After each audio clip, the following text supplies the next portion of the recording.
بندہ راضی تو رب راضی۔ فیض کا گاؤں میں دودھ کا کاروبار تھا اور یہ کام اس کے باپ دادا کے زمانے سے چلا آ رہا تھا۔ گاؤں والے ان کے پرانے گاہک تھے۔ فیض کا باپ اللہ داد غریبوں کا احساس کرنے والا شخص تھا۔ اکثر وہ دودھ اصل مقدار سے زائد لوگوں کو دے دیا کرتا تھا۔ خالص دودھ اور اچھی مقدار پر سب اللہ داد کو دعا دیا کرتے تھے۔ کچھ بوڑھی مائیں تو ایسی بھی تھیں جو صرف دعاؤں کے بدلے ہی دودھ لے جایا کرتی تھیں۔ فیض بھی بچپن سے اپنے باپ کے ساتھ یہ کاروبار سنبھالتا آ رہا تھا۔ اکثر اپنے باپ کو اس کام پر ٹوکا کرتا تھا، مگر اللہ داد ہمیشہ اس سے یہی کہتا، بیٹا بندے کی دعا لینی چاہیے، بندہ راضی تو رب راضی۔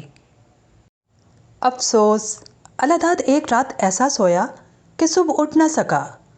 اللہ داد کے جانے پر ہر آنکھ اشک بار تھی، ہر دل دکھی تھا۔ اب سارا کاروبار فیض کے ہاتھ میں آ گیا۔ کچھ دن تو وہ دودھ خالص ہی فروخت کرتا رہا، مگر وقت گزرنے کے ساتھ ساتھ اس کے دل میں لالچ پیدا ہونے لگا اور اس نے دودھ میں پانی ملانا شروع کر دیا۔ جو بوڑھی مائیں پہلے مفت میں خالص دودھ لے جایا کرتی تھیں، اب وہ تو بالکل ہی پتلا دودھ لے کر جانے لگی تھیں۔ غربت کی ماری زیادہ شکوہ بھی نہ کر سکتی تھیں۔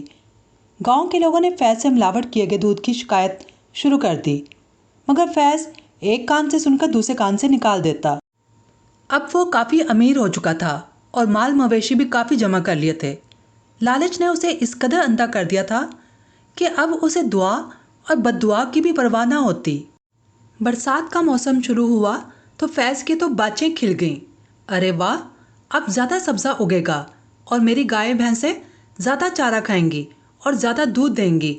سب دیکھیں گے کہ میں جلد گاؤں کا سب سے امیر شخص بن جاؤں گا۔ مگر قدرت خدا کی بارشیں اس قدر زور و شور سے برسیں کہ پہلے کبھی نہ ایسے برسی ہوں گی۔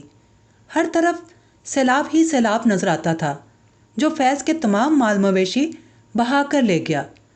فیض گاؤں میں آہو فغاں کرتا گلی گلی پھر رہا تھا کہ یہ سب کیا ہو گیا، اتنا پانی تو میں نے اپنی زندگی میں کبھی نہیں دیکھا، اللہ مجھے معاف کرے۔